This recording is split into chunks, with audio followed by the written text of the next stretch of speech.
making a lot of these things. When most people need new outdoor equipment, they go to a store and buy it.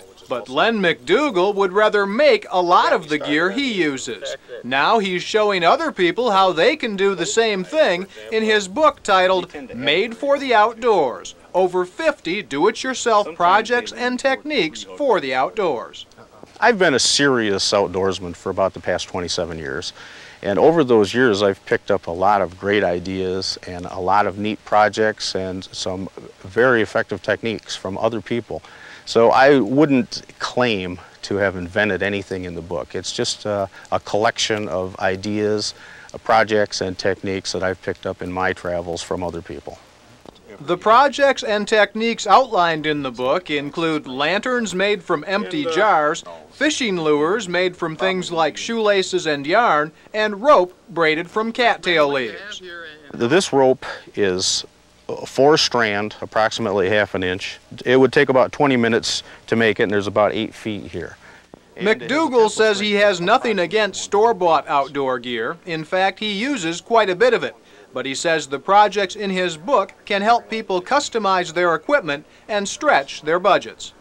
The folks who are producing any kind of equipment of almost any nature in a factory don't have the time to put little personal touches in there, and you can add to products that already exist.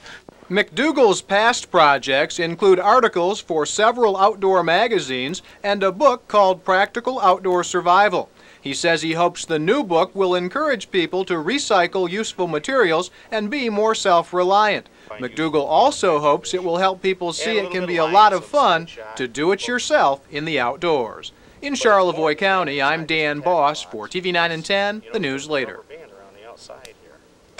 It's also a fishing float, so it's a self-contained.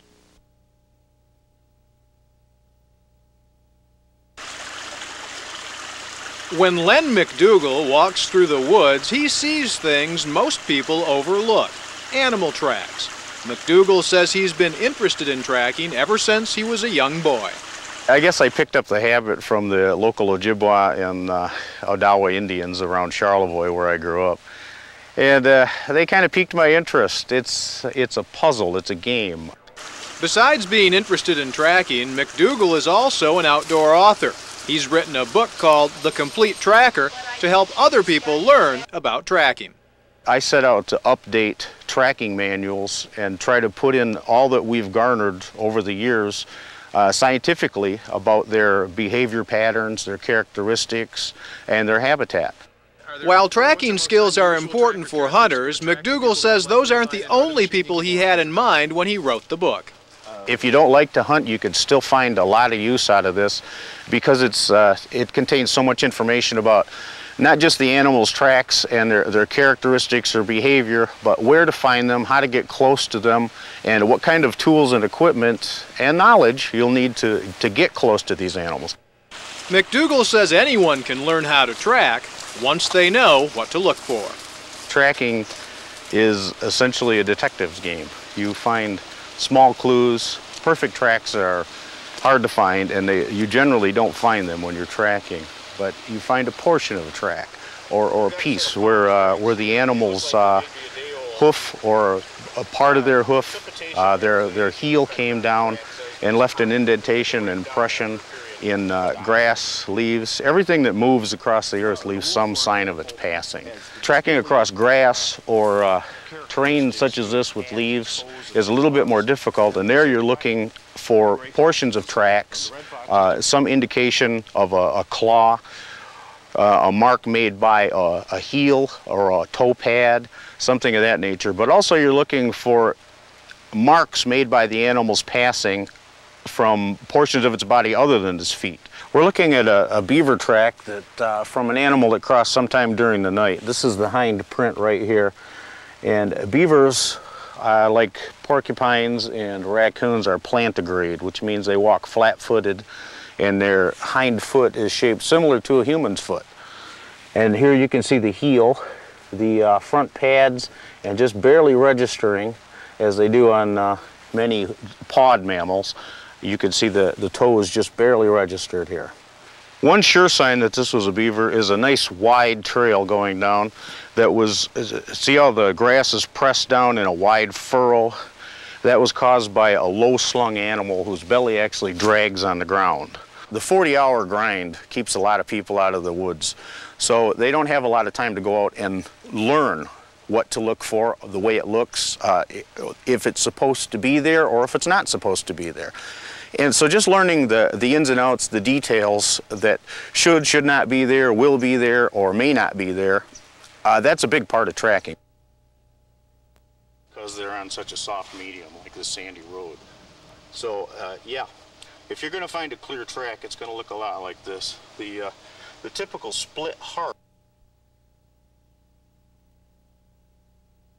Imagine they're going to cross. Over the past couple of years, Len McDougall has spent hundreds of hours searching the northern tip of the Lower Peninsula. He's looking for something that isn't supposed to be there: wolves. These are what I've been looking for. These are the larger tracks.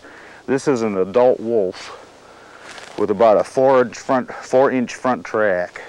Wolves disappeared from the Lower Peninsula about the turn of the century, but McDougall says that changed 2 years ago when the Coast Guard spotted a pair of wolves crossing the ice at the Straits of Mackinac. McDougall says since then he's heard the wolves howling a number of times.